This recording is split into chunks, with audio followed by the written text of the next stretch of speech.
There we go. Now we are live. Now we Oh, are live. That took a moment. Calling Chris Anderson in London. this is Chris Anderson in London, calling with Beyer in Chicago. Greetings from Chicago, Chris. How you doing? I'm doing well. What's going on there in the great state of England? The Our great country. I thought it was the 51st colony or something. I get a little Ooh. confused. Well, you are a colonial, so we can only expect so I'm a much. former subject, That's right. subject to the former power of Her Majesty. Uh, It's warm and sunny here. Excellent. Well, it's 35 and sunny here, so not too bad. We are going to get snow today. And I want to say hello to everybody who's joining us, and we'll wait a moment to get started so people can kind of sign in, and please post something and let us know that you're here. And of course, we're here talking about history every Sunday, like it or not, at 4 p.m. Eastern on the Stephen Ambrose Historical Tours Facebook and YouTube pages. And all of our broadcasts are also archived on the History Happy Hour webpage. And Chris, I thought maybe I should just mention to people that if you wanted to go to the History Happy Hour webpage, it's on the Stephen Ambrose Historical Yep. Tours website. And you really can get there right from the front page. It's Yep. pretty easy. So that's also where our reading list is and future shows and all that sort of information. So Chris, who have we got joining us today in the audience category? We've got Ken, hello, Doreen, and Nancy, Richard Flint. Oh, they're joining us so quick. They're scrolling quickly. Excellent. Well, Jack Sadler. Hey, Jack. How's it going? I saw Karen is from the east coast of Canada, so we wanted to know where in Canada that means. Yes. You know, Newfoundland? I mean, which coast? There's a number of east coasts in Canada, aren't there? Well, I guess you Okay. could look at it Wow, that way. My ignorance You're digging is deep. really Stick showing with here. history, Rick. Stick with history. So, yeah. Chris, do you think we've reached a critical mass here that we can I move believe so. forward? I All believe right. so. Drum roll. Brrr.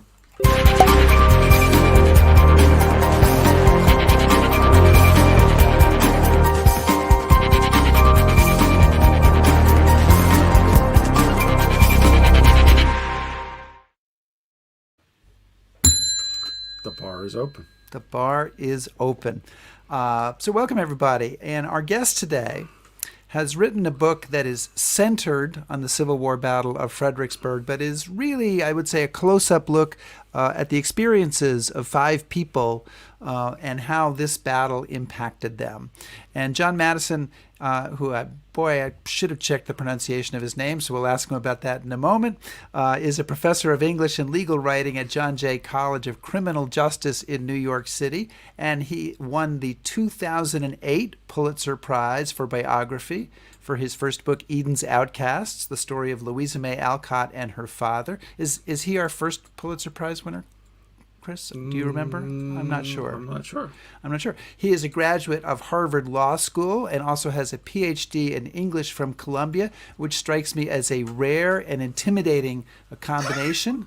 And his new book is A Worse Place Than Hell: How the Civil War Battle of Fredericksburg Changed a Nation. John, how are you? I could not be better right now, Rick. How are you? Excellent. And how badly did I mangle your last name? You did just fine with it. And, you get to a certain point and you just stop being picky anyway. So When do I get to that point? You get there a lot, Rick. You get there a lot, actually. The funny thing about it was my arch rival in high school had the last name of Madison, Madison. And we always sat next to each other. We were next to each other in the roll and so forth. And so it was like Steve Ovett and Sebastian Coe or something. We were always kind of against. And how many Pulitzer Prizes does he have now? He doesn't have any. Yeah, better. all right. Put his mind to it. There I you bet go. if you tried. But if you just tried a little harder. So, John, did you bring a cocktail with you today? I did actually. I salute you with it. Shall I describe it? Yes. for you? Yes, please. Please. Okay. Well, It's the this most is important part of the show. Oh, and then we can stop. Okay. So, and we'll just drink. But anyway, this is a toasted almond, which is amaretto, Kahlua, and either milk or cream, depending on how dietetic you are. And it actually takes me also back to my high school days and my very good friend Jimmy the Jet Bremner, because Jimmy the Jet actually I had my first beer with, and also introduced me to these little numbers. And he was a great role model because basically every time that he stopped studying, I started. And so he actually said once about schoolwork that the sooner you get behind, the more time you have to catch up, which kind of works, but then doesn't work. Yes. But anyhow, so this is my tribute to Jimmy the Jet, and Jimmy, wherever you are. Indeed, he's in LA soaking up the sunshine, so he's doing fine. Greetings to Jimmy the Jet. Chris, do you have a cocktail? I do. I have an old fashioned. Now, I should say that in honor of today's show, my daughter wanted to try to make mint juleps. So we went to one of the few open stores here in London, and she asked for a silver or copper cup in which to make the mint julep, and they weren't having any of that. So we opted for the old fashioned. So no mint juleps. I just have a beer in a nice FBI glass, so keep an eye out for the FBI. So, John, I mentioned the title of your book, but I want to just flash it up here. It's A Worse Place Than Hell, How the Civil War Battle of Fredericksburg Changed a Nation. And your book is kind of part history and it's part biography, and it's an examination of how war changes people. So tell us a little bit about it, about the concept there, and about what led you to write it. Yeah, sure. The book kind of started with a question, which was, what would happen if I tried to tell a story of a military event, but not from the standpoint of its economic or political ramifications, but rather its cultural ramifications? And I already had a little bit of a amateur's background in the Civil War, and so I kind of ended up being guided to the Battle of Fredericksburg. And the Battle of Fredericksburg basically involves the near intersection of, as you've said, 5 really interesting lives: Louisa May Alcott, Walt Whitman, Oliver Wendell Holmes Jr., Arthur Fuller, and John Pelham. The first 3 names are probably familiar to your audience; the others maybe not so. Arthur Fuller was a chaplain in the for the 16th Massachusetts Regiment, and was the younger brother of a much more famous Fuller, and that's Margaret Fuller, about whom I wrote my second book. And then John Pelham is the only Southerner in the group, and there he is in a nice colorized image with his very haunting gaze. He was from sort of the tail end of Appalachia as it dips down into Alabama. Really beautiful country, which I've had the pleasure to visit. But he was an artillery major who had just left West Point. He was on the verge of graduating when the war broke out. And he tried very hard to stick around, get his diploma, but eventually had to leave without it. And he ends up being the commander of a unit called the Stuart, as in Jeb Stuart, Horse Artillery, and he distinguishes himself at Fredericksburg and beyond.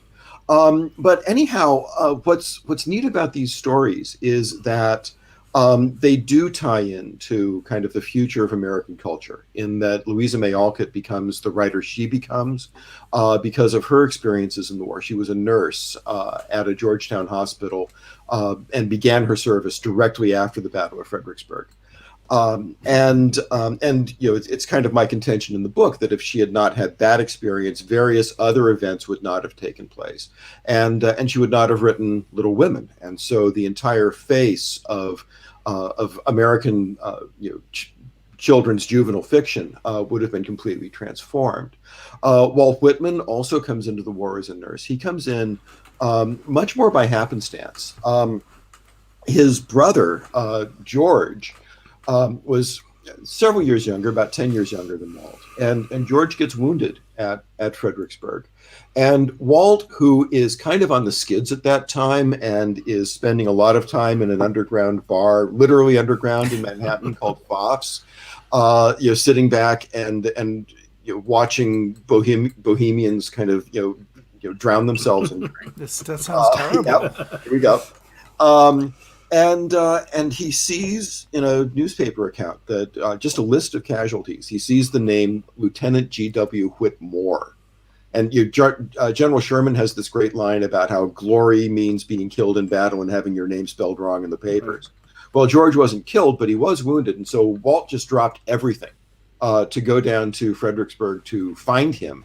And then after that, kind of gets a calling to spend the rest of the war, more or less, working as informally as a nurse, without a commission and without pay, in the Union hospitals in D.C. So I think I've covered most of them. I don't think I've mentioned Oliver Wendell Holmes, who's kind of in some ways, he's the center of the book. And the person I spend most time on, in part because he lives so long. He lives until the 1930s. But Holmes has an odd experience at Fredericksburg that leads him to question the justice of the universe. It leads him to question the nature of duty and how much one owes to a society or to an army or to one's fellow human beings. And a lot of his thought that gets triggered by his war experiences really manifests itself in his legal theory. And apart from a handful of justices, John Marshall, Earl Warren, perhaps, Justice Holmes is probably the most significant justice ever to sit on the court. And what's amazing about it is that he becomes a Supreme Court judge after he's had these experiences that have taught him that fairness doesn't necessarily exist, and that life is governed by force and happenstance much more than it's governed by written rules.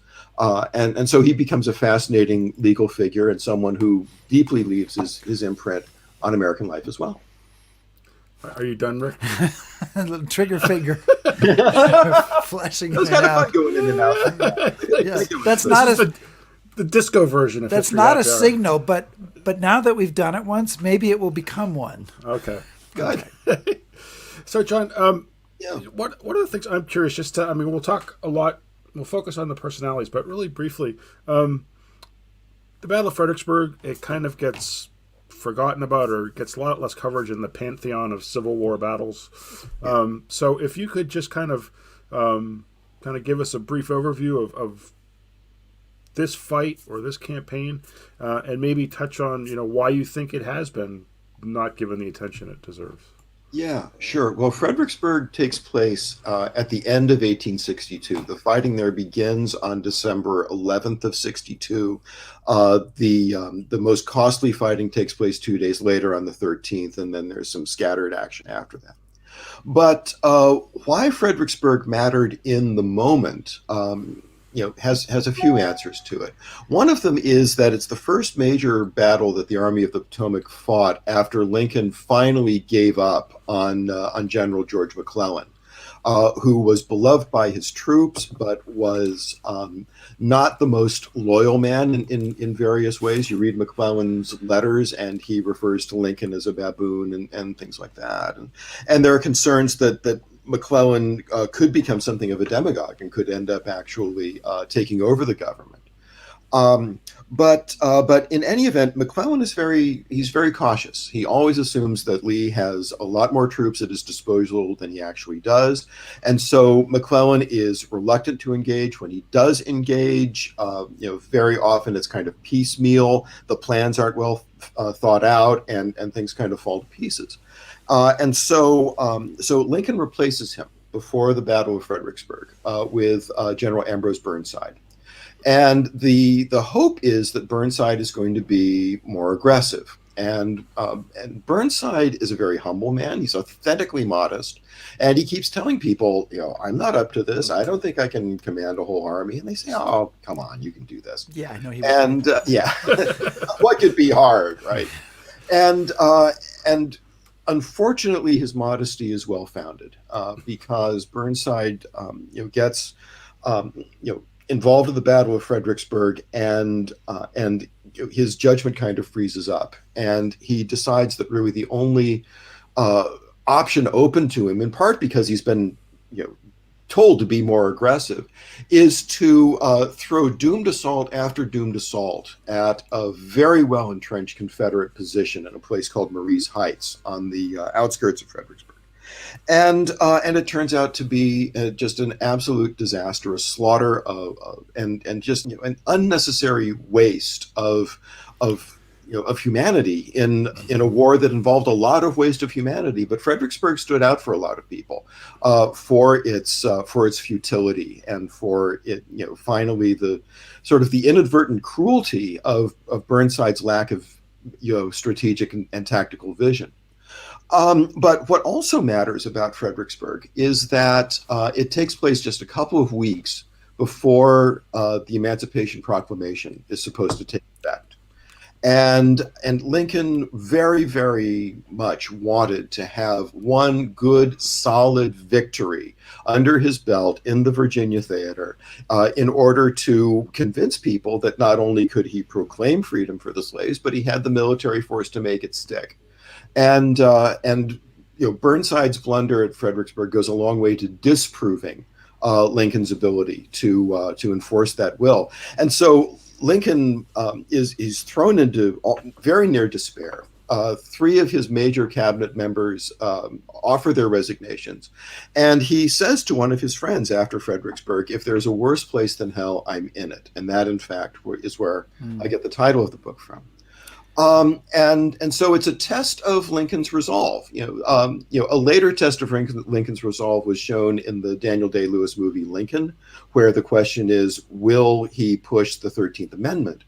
The Fredericksburg crisis is kind of a dress rehearsal for that, because it's also a question of how strong is Lincoln's resolve? How willing is he to put his reputation, to put his administration on the line and proclaim emancipation?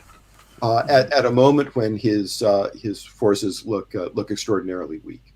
So I wanted to jump in, and I can see, by the way, that the sun is peering through your window and is going to start getting in your eyes in a moment. Yeah, so. I might be able to do something about that if you hang on for a sec. Sure, we'll talk amongst ourselves for a moment. All right, just a second. That's what you get for having sunshine. See? Well, yeah, I mean, it's not fair to have sunshine. I think. Okay, that's going to fix it. I've lost. I was just concerned that you were going to get a blast there, and we wanted to be careful on that. Apropos to what you were saying, one of our viewers points out, and I don't know that the number here is exactly correct. It depends on how you count it, but the Union forces charge up Marye's Hill many times, and in fact, in the Battle of Fredericksburg, in some of the attacks that up in the hill in the afternoon, there are men lying on the ground who are clutching at the ankles or jackets of the charging soldiers and say, "Don't charge, don't charge! You'll just get killed."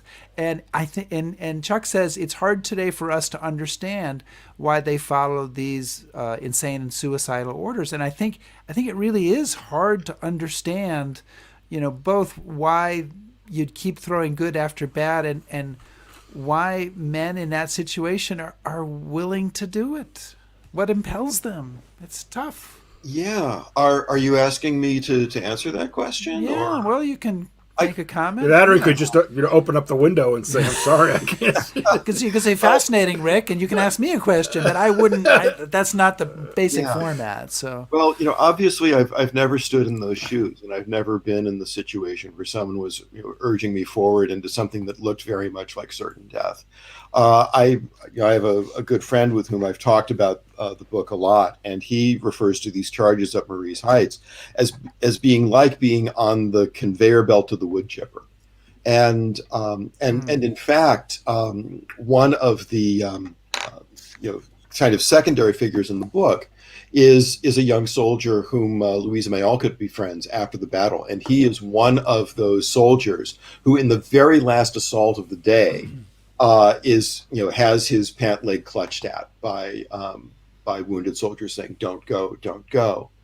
Why do you do it? You do it because you don't want to disgrace yourself in front of the people, the men next to you, that you feel an obligation to them, that and justly so. No one wants to be seen as a coward, and it's not only that. I mean, I think about it very much in terms of Holmes's experience. Now, it turns out that Holmes is spared the gunfights at Fredericksburg because, as it so happens, he's developed a case of dysentery and he's stuck in a hospital tent on the other side of the river, and so he never sees combat. at Fredericksburg, and he carries that guilt with him for the rest of his life, really. But Holmes had some interesting things to say about military courage after the war. At the time, he was very ambivalent about it because he was seeing all of his friends get shot to pieces. He himself was wounded 3 different times, and was horrified by the war at the time. But as years passed and he looked back on it and he was trying to make sense of the world, he was trying to figure out if there was any kind of animating principle to the cosmos. Okay. And he looks for it in the army, and he looks for it in the law, and he looks for it in religion, and he doesn't find anything that really finally makes sense. But something that does shine forth to him, and this is hard to understand as well, but I'll read it to you. This is from a speech that he gives in the 1890s, and very much on the subject of Fredericksburg. He says, "I do not know what is true. I do not know the meaning of the universe.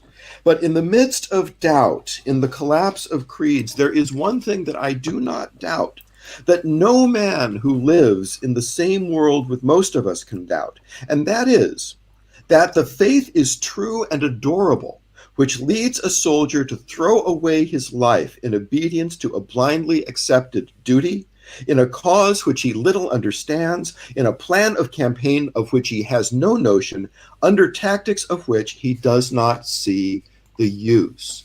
It's amazing that he regards this, he uses the word lovely. And it's not lovely. It's repellent. It's horrible.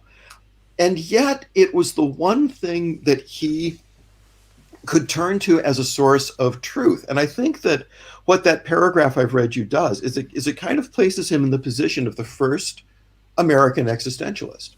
He's the man who looks around him, looks across a battlefield, and later looks across a country, and sees absurdity, but says that humanity is won by carrying on in the face of that absurdity, knowing it's crazy, but still doing what you have to do. It's a horrible, frightening doctrine, but it's the one thing that to him stands up and has solidity as he moves forward in life. So John, now a lot of the characters, or most of the characters in your book, are New Englanders. And as we all know, New England is the center of the universe, and all good things come from New England. However, hub of the universe. It is the hub of the universe. Boston, yes, without question. But what I was curious about was, given the kind of the New England flavor of these people, is there similar kinds of conversations going on in the South? Or is there a Southern young literary elite trying to kind of come to terms with this, or are these kind of a unique collection of characters that we're looking at here? Yeah, interesting question, Chris, and I'll answer it in a second. I just remembered there was a portion of another question that I didn't. Oh, I'm sorry. Yeah. No, that's okay. I'd forgotten it for a second, but that is, why has Fredericksburg kind of faded in public memory, whereas perhaps a battle like Gettysburg, people still recognize the name. You'll notice even from the title of my book, it includes the words "How the Civil War Battle of Fredericksburg ... because there was concern from the editors of Norton that the name Fredericksburg wouldn't ring bells with people. And I think the reason that it hasn't really survived, it's really twofold. One is that I think possibly the typical person only makes enough room in their minds for a few facts relating to any particular phenomenon. Such that people remember Frank Sinatra now and don't really remember Bing Crosby, except for White Christmas, because there's kind of space for one crooner. Right. And there's kind of only a certain amount of space that the typical person has, and also you get exposed to this in high school for an afternoon, and then it's on to something else. But also, Fredericksburg doesn't survive in popular memory because it didn't, in terms of military and political outcome, it didn't change anything. It was just another sort of downward step in that decline of the Union fortunes that then gets reversed in July of 1863 with the twin victories at Gettysburg and out west at Vicksburg. And so in that sense, Fredericksburg doesn't change any trajectories.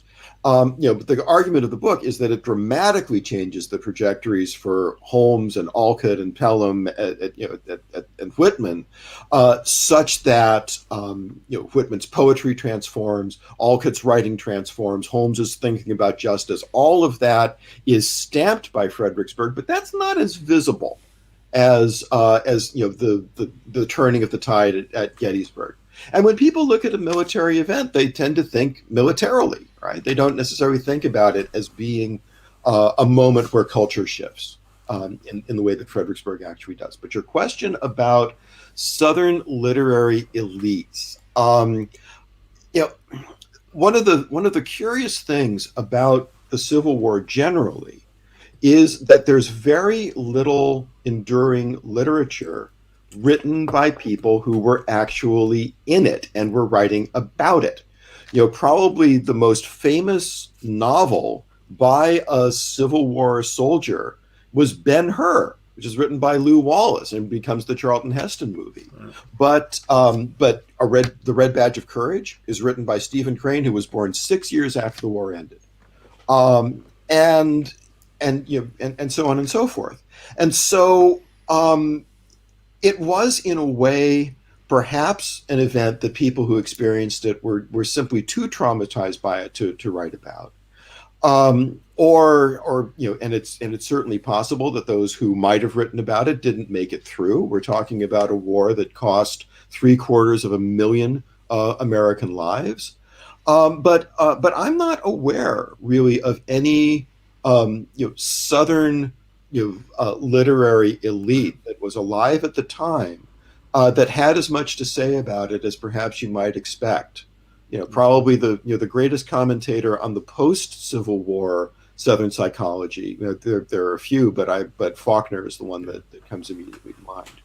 One of the stories that I like to tell on my trips, and if the folks who have traveled with me have heard this, but when you're describing a war, it's so indescribable, and I think the shock of the Civil War, really, how would you describe that as an American? And I guess one of the things that struck me, and the reason I'm telling the story, is I had a letter from a soldier in a Maine regiment, and he's trying to write home to his parents to describe the Battle of Gettysburg because it's been in all the papers. And he says, dear mother and father, you've written to ask me about the great battle fought in Gettysburg and my part in it. It was loud, your loving son. Because to him, how could he possibly, Yeah. And it was loud. Evidently, you could hear the cannons in Pittsburgh. On its charge. And you quote in your book a couple of times Walt Whitman. The real war will never get into the books. Right. And at one point in the book, you then write, the people who knew the war built fictions around what they had known, whether to make it grander, more personal, or simply easier to bear. Crafting some fiction or other was essential to almost everyone. So I would ask you, as a writer and perforce a historian, because you've written a book that's part history, how do you get beyond those fictions? And what was your strategy? I mean, part of it is that you're looking at the personal experiences of 5 people. Mm-hmm. What's your strategy to try to capture, in some way, the real war that's almost uncapturable? Yeah, I think what you do or what I do is I try to immerse myself in the primary sources as much as I possibly can. I spent a lot of time at the Houghton Library at Harvard, which has the Louisa May Alcott papers and the Arthur Fuller papers. I took a trip down to Alabama to see what they had about John Pelham. Most of the Holmes and Whitman stuff is published, so it didn't require quite so much traveling. But what you do, it's kind of a balancing act, because you enter into the project with kind of a sense of the story that you want to tell, or you couldn't even get started. But you also very much have to kind of keep an open mind. and try as best you can to suppress your own desires to tell the story in a certain way and let the documents speak through you. And I think that's the closest probably that anybody can come to a kind of objectivity. But also, having said that, there's a constant and somewhat daunting awareness that you can't be completely subjective, that you perceive the documents and the stories through whatever filters you've acquired in life. And the people writing it down were seeing it through the filters that they had acquired in their lives. And so you're writing always at a remove from actuality. You always want to know more than the documents are able to tell you. Sometimes you have to fill in gaps with a little bit of supposition and speculation. You try as best you can to keep that to a minimum. But a biographer always works in an atmosphere of incompleteness, incompleteness of record, incompleteness of knowledge, and also the incompleteness of the human condition. That all of the people that you write about are doing what they do because there's an absence in their lives that they're trying to fix in one way or another. Louisa May Alcott goes off to war because she feels life is passing her by, because she's bored. She says, I want something to do before she goes off to fight. And of course she has these desires to abolish slavery, to save the Union. All of that matters immensely to her. But every one of these five people also has a kind of inner gap that they're trying to fill up through action in one way or another. So anyway, the writing of any biography and probably of any history. I know more about biography than I do about straight history, and when I try to write straight history, it ends up being biography. But anytime you do that, you enter into it with a kind of pre-existing sense of limitation that, as you say, the war never made it into the books. It never will. You try to you ask the facts. Okay, what story are you trying to say? And you try to tell that story. But there's always subjectivity, I think, that enters in. Well, John, given kind of that answer, one of the questions I had is the majority of your characters, aside from being from New England, they have a paper trail. I mean, they're either famous, they went on to do great things. You can tell something about them. Pelham is very young, doesn't have a lot of a paper trail really, and there's a lot that we people in general project onto Pelham. The gallant Pelham. The gallant Pelham. There's always the gallant Pelham, like Yes. it's the lost cause come to life. So obviously, a couple of questions came out of that. One is what drew you to him. How did you tell his side of the story, and in terms of all your other characters, you're talking about this battle and its effect on them later on. Yeah. What did you do with Pelham in that situation? Sure. Chris, that's a fantastic question. It's really perceptive. Pelham has a fairly rich trove of letters that he wrote when he was at West Point, and those are fascinating, and I make pretty considerable use of those. But then we get to the Civil War, and all but one of the letters that he wrote home during the Civil War were lost, I believe, in the 19-teens or 20s. And so we only have one letter which survives because his father had it reprinted in a local newspaper after the Battle of Manassas. But he didn't keep a journal. He didn't file official reports because his superiors were doing that. And so you're right that we have with Pelham this really glorious exterior, right? The picture was up on the screen earlier, and he has these matinee idol good looks. He has this piercing gaze. And you asked me, how did I happen upon him, or how did I choose him to write about? Curiously enough, and I think this will surprise you, he was the first of the five who made an impression in my life. Really? Because when I was probably 11, 12, 13 years old, I became kind of a Civil War buff on a very low level. But I picked up a copy of Volume 2 of Douglas Southall Freeman's 3-volume Lee's Lieutenants. And each one of those volumes begins with a sort of portrait gallery, photographs of prominent figures in the Army of Northern Virginia. And I saw Pelham's face for the first time, and it struck me. I kind of couldn't take my eyes off it. Oh my gosh, who is this? Everybody else is 45 years old with a beard, and here's this guy who looks like he might still be in high school. Yeah. And then I looked at the facing page, which had a brief little synopsis about him. It's only like 5 lines long, and talks about how he was killed. And so I meet this guy, and I find out that he died almost at the same moment. And he's always had a kind of romantic, not erotic, but romantic pull on me. And so I was really interested in having the opportunity to tell his story and to try to reconstruct a little bit of his psychology, which again is very difficult because he's principally we know about him because other people at the time wrote about him, and we're all captivated by him in somewhat the same way. Interestingly enough, I'm currently working diligently on a teleplay based on Worse Place Than Hell. And one of the things that's most fun about that teleplay is that I do get to fictionalize, and I do get to flesh out the psychology of John Pelham, and to explore what I consider to be one of the sort of recurring tragedies of history.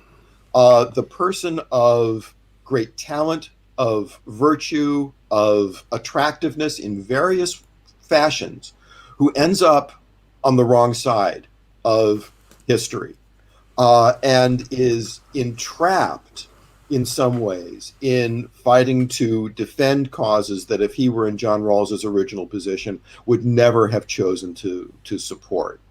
And so Pelham, he's interesting to write about in the current moment because he's somebody who's really ideal in everything but his politics, and his politics are horrible. Or the politics of the cause that he fights for are horrible. Right. So it's hard to know how to feel about somebody who's gallant and romantic, and his what he does at the Battle of Fredericksburg is very dramatic and individualistic. It's operatic. It's really incredible. But who is also fighting for the right to buy and sell other people, and also and we don't know the view inside him, but that sometimes he acts in a way that seems in sort of the heat of battle seems nearly suicidal or yeah, maybe that's not the right word, but so Yeah. it's hard to know how to feel about him. It is hard to know how to feel about him. He's he in some ways is not quite as rash on the battlefield as he may appear to be. And what one of the things that really distinguishes him is not just the gallantry and the bravado, but the fact that his unit was so well trained and had a precision. They were all excellent horsemen, and so they could move their guns faster than anybody else. And once they settled down to the actual waging of the battle, everything evidently just went like clockwork. And yet, at the Battle of Fredericksburg, he and his men ride out to their position with one cannon, and they managed to hold off the advance of a third of the Union Army for about an hour, giving Stonewall Jackson more opportunity, more time to entrench his men in anticipation of that coming assault, which is different from the assault on the stone walls, I would point out. But it is amazing, and he ends up, of course, with that nickname, the Gallant Pelham, that has followed him through history.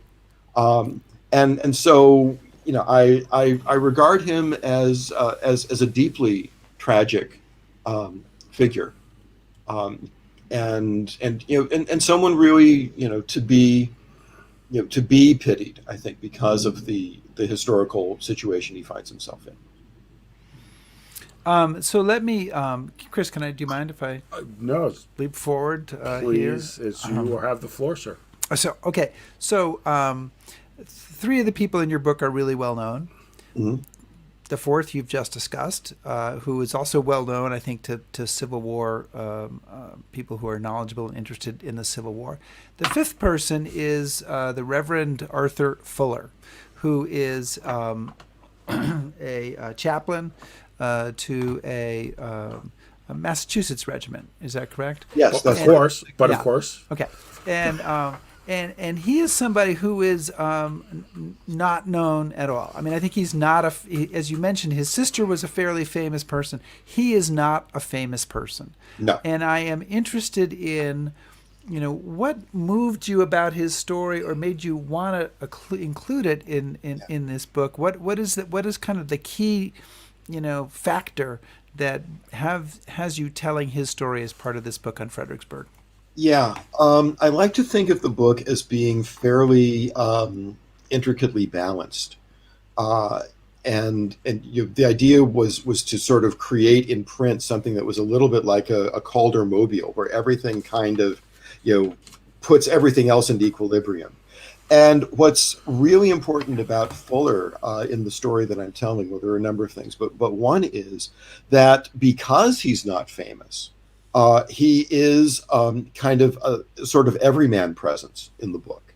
He comes from a distinguished family, but is in a lot of ways an underdog. He's injured as a child. He loses an eye at the age of 10.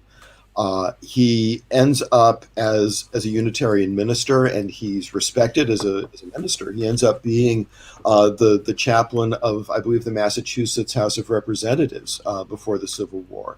But he has this feeling that really dogs him, that he's never really lived life, that he's never distinguished himself in the way that someone from his family ought to do. His father was a 4-term congressman from Massachusetts, and his sister, was the great female intellectual of the century in America. And so it's also with Fuller, it's kind of a different look at the idea of courage, because we've just talked about Pelham, this guy who is a consummate soldier. He's a West Point almost graduate. He's a consummate artillery tactician. He absolutely knows what he's doing on the battlefield. Arthur Fuller doesn't. Arthur Fuller hasn't fired a gun since he was a teenager. And he gets headaches, and he catches malaria, and he's a physical wreck. And in fact, right before the Battle of Fredericksburg, he's given a medical discharge because nobody thinks that he can continue to carry on his duties, even as a chaplain. And I think he becomes a chaplain because he wants to live this brave man's life, but it's about to be denied him because of his ill health. And unlike Pelham, who rides into Fredericksburg with complete command of the situation that he finds himself in, Arthur Fuller he sneaks away from his own regiment because he knows that they would send him back. And he ends up with another Massachusetts regiment going across the Rappahannock River at the very beginning of the battle, and standing alongside men he's never met with a rifle, trying to do what he can for his country. One of the last things he's heard to say is, "Sir, I must do something for my country." And it's we have a couple of examples then of courage that sort of borders on folly. Pelham with his one cannon, Fuller with his one eye and his utter ineptitude. But both people driven by, once again, a deep sense of duty and what had to be done in the moment, exposing themselves to utter catastrophe. I kind of like that balance between Fuller and Pelham, and also with regard to some of the other figures in the book. Sort of and Chris, I'll go over to you, but it's sort of the battle is sort of a tornado of the soul that hits these different characters and kind of catapults them into directions that they maybe didn't anticipate going. I'll catapult tornado over to you, Chris. Wow, I mean, That was pretty good coming from a minor. That was a good metaphor. Yeah. I did a lot of work on that tornado. I had a whole question around it, but we'd already kind of covered that, so I wanted to work it into our conversation. As you know, I'm pretty good at doing. You are. John, all right. Boy, John, you talk about these young people, and they are young people, or most of them are young people. They're dealing with the repercussions of older people pouring two visions of America into their heads leading up to the war. What are those two visions? I mean, did you come away thinking, was it what you expected? I guess is what I'm asking. Or So when you talk about the two visions, you're talking about the northern vision of the future of the country. Well, if you define it, is it a northern southern vision? Is it a Holmes's vision post-war versus, say, Alcott or Whitman? I mean, yeah, I don't think it's not quite monolithic. I don't think you can necessarily say that there was a northern perspective and a southern perspective. Right. Certainly not a northern perspective, because there were people who were very gung-ho about saving the Union who did not give a darn about the future of African Americans, and vice versa. So the visions become, I think, a fair bit more individualized. And in fact, part of the story that I'm trying to tell is one of kind of multiplicity of perspective within, at least among four of the five, a shared cause and a shared desired result. But something that comes across very, very clearly to me, and I don't know if it comes across as clearly in the book, though I hope that it kind of does, is that both sides of this conflict saw it in highly religious, almost apocalyptic terms. Fuller is survived by a brother named Richard, and Richard writes a brief, very admiring biography of Arthur the year after he dies, while the war is still going on. And Richard says in the Civil War chapters of it that future generations probably are not going to understand the intensity of religious feeling that went into the struggle for the Union. And he traces it back to the Puritan origins of America, this idea of a holy mission, the last best hope on earth, as Abraham Lincoln calls it, this idea that there's no, if we don't get it right in America, if we don't create an ideal space for democracy, for freedom, for the elevation of humankind, no one's ever going to get a chance to do it any other place ever again. So there's this deep sense of urgency, and there is a kind of theocracy or theology to that position.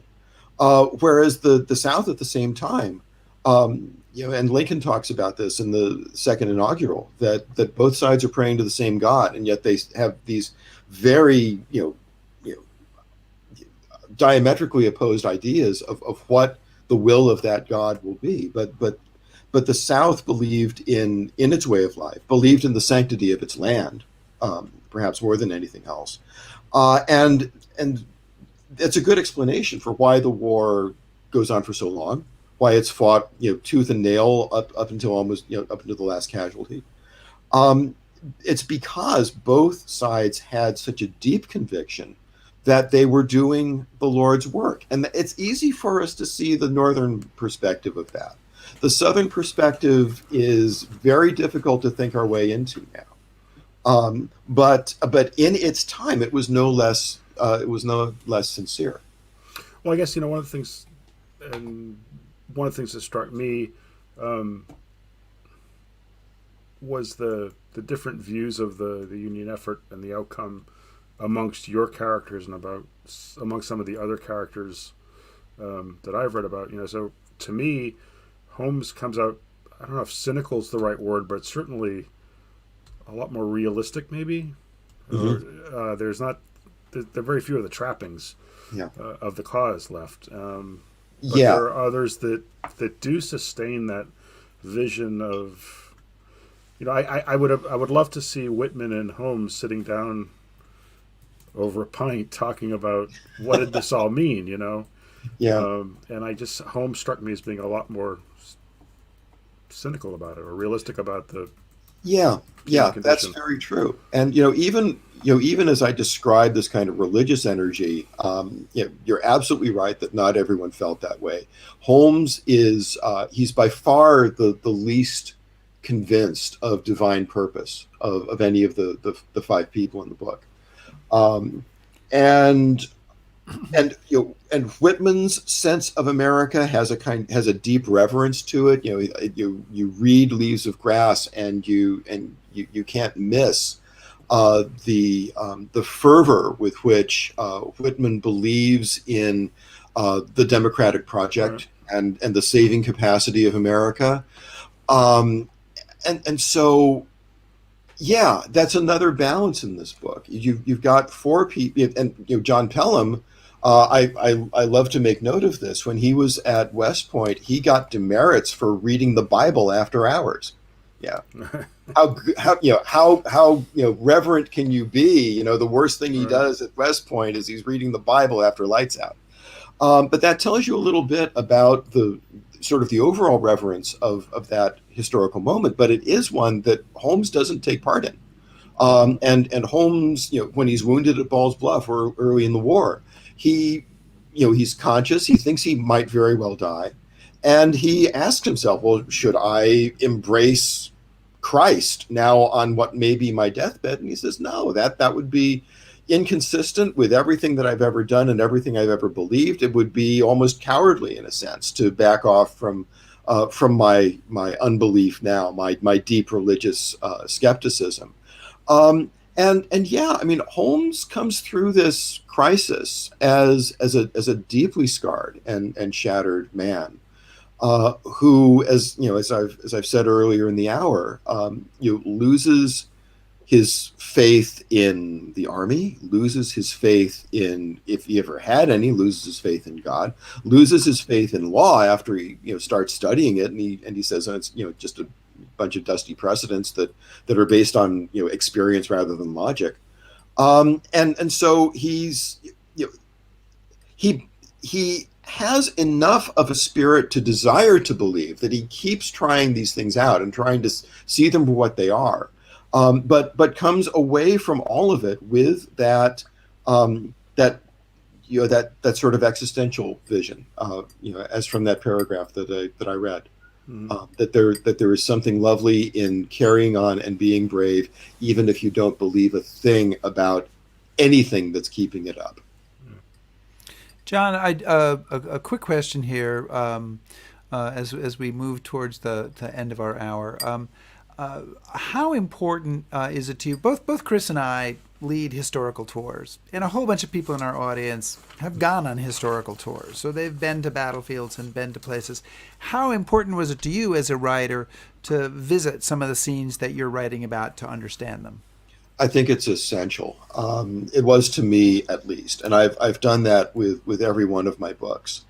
And fortunately, there are fantastic people at the Fredericksburg battlefield. John Hennessy, Frank O'Reilly.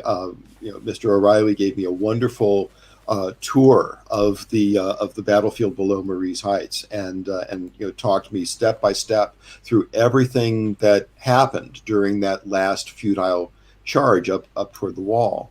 A sense of place is, to me, really indispensable. It was a bit hard to get a sense of place where Fredericksburg is concerned, because Fredericksburg, the battle itself took place, in the streets of the town, and then on the very outskirts of it. And Fredericksburg was growing then, and it kept growing after the war, so that there's really very little of the battlefield, sadly, that is now preserved. You go out to where Pelham's cannon was, and there's a drugstore. Yeah. And so the places that you want to see are very often somebody's driveway. But nevertheless, to get a sense of the scale, to get a sense of the distances involved, In fact, when I went to Fredericksburg I think I visited 3 times. And once I went on the anniversary of the battle so that I could see what the angle of the sun was at the time that last charge was taking place. Are these soldiers were they squinting into the sunlight as they were heading up? And when I went to Antietam, because Antietam also factors pretty heavily in the book, I brought along a stopwatch and I timed how long it took to run across Burnside's Bridge, where Walt Whitman's brother was with his regiment. The more that you can do to familiarize yourself with the geography and to make yourself somehow a part of it, and to add not only your book knowledge, but whatever little scraps of experience you yourself can get, I think it's indispensable. I got one more, Chris, if I can. But if you All right. have a big closing question, you can that's do it. fine. I can do this after your big closing question. Oh. John, just hang on. We have to have a discussion about it. So the people who are in the audience of this program know that if I can find a way to make a connection between our topic and the Ghost Army, here's to the Ghost Army, right? That I'm going to try to do that. And you might think it's complicated or difficult in the case of our interview with John Matteson, but it's not, because, John, you actually knew one of the soldiers in this unit. And I want to explain to people that Lieutenant Fred Fox, Princeton 39, Chris, stop sighing, is a key, you said it was a question. Is a key character in the Ghost Army story. He actually wrote the official U.S. Army history of the unit, which is probably the most delightful official U.S. Army history ever written.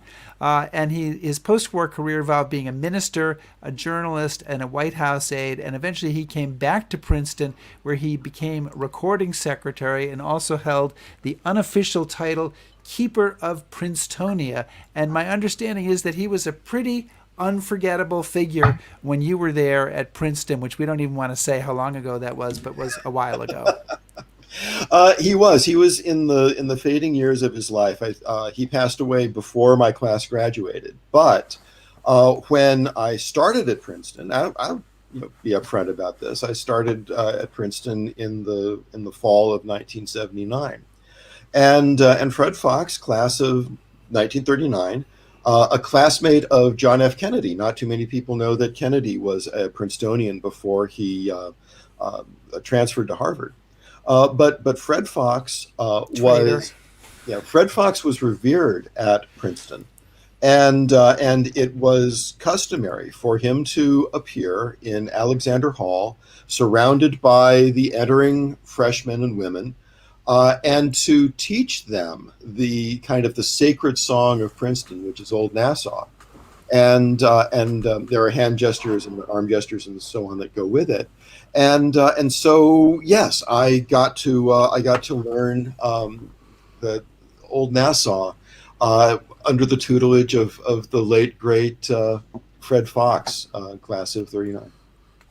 So there you go. Can I ask a question? Can we get back to the conversation? Oh my God! Well, you have like 30 seconds, but yeah, go ahead. You can close it. I was going to give this one to Karen because she's from the eastern provinces of Canada. Right? So here we go. I did that all by myself. Woo!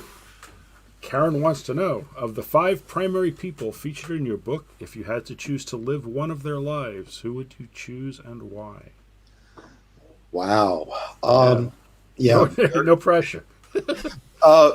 Very hard question, because each one of them endured a lot of pain, a great deal of suffering in one way or another. And so if you're looking for an easy life, the answer would be none of the above. I think that I would have preferred to be Oliver Wendell Holmes, because Oliver Wendell Holmes was a man of authentic genius. I think I've only really written about 2 actual geniuses. Margaret Fuller was one, and Holmes. So to have that brain power would have been remarkable.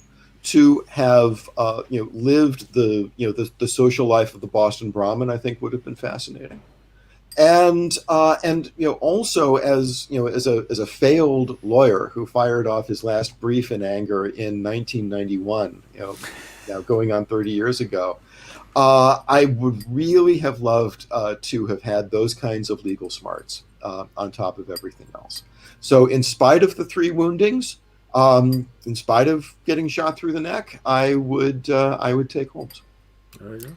Well, John Matteson, thank you so much for joining us today to talk about 5 extraordinary individuals and their intersection at the Battle of Fredericksburg, and your book, A Worse Place Than Hell, How the Civil War Battle of Fredericksburg Changed a Nation. So we really appreciate your spending a few moments with us, and if you hang on, we'll wrap off the show and say goodbye to you off the air. Outstanding. I'll stick around. All right. And Chris, we should probably mention our next week's show. That would be helpful. And I think I hope I have it right here. History Happy Hour next week. We're doing Exercise Tiger, and this is the D-Day rehearsal at Slapton Sands that went horribly wrong.